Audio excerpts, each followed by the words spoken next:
Hey, so dis 9:30 die aand en ek is uiteindelik by my hotel, 14de vloer, en hier is die view. Daai was die Sofitel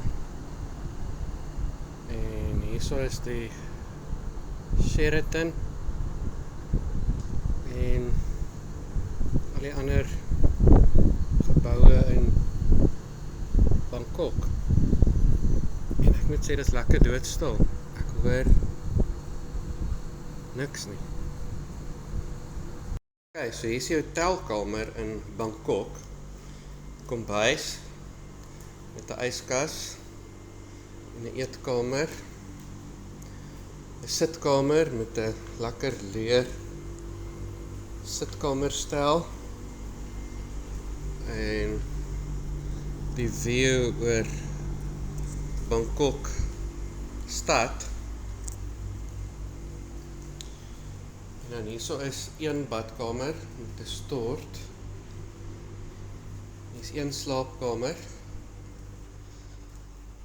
Dit is Johan se slaapkamer. En dit is die view by sy venster uit.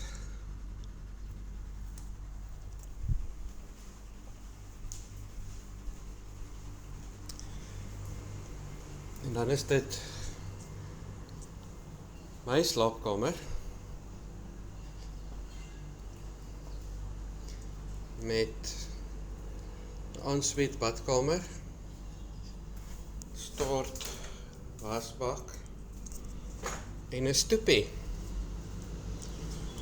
En hier is die view van my stoepie af.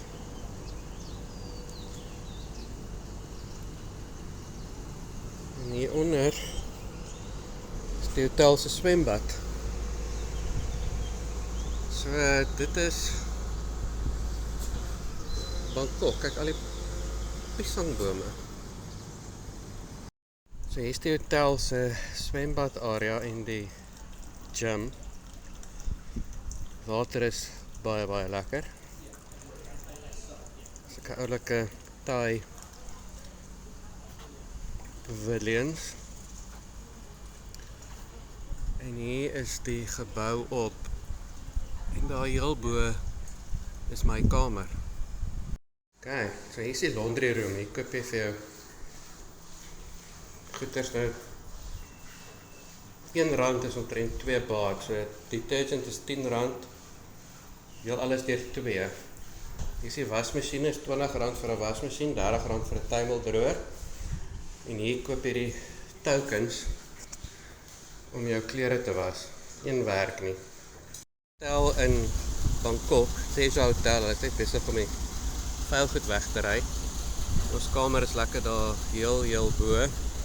Dis in so 'n stil agterstraatjie wat ongelooflik rustig is. O, lyk my hier's 'n hele kookekspedisie aan die gang. Nie langs aan. Ek weet nie wat dit is nie. Okay, so kom ons gaan explore. O, House of Taste. House of Taste. Dit ruik baie lekker. Hier is die gangetjie waar die hotel is.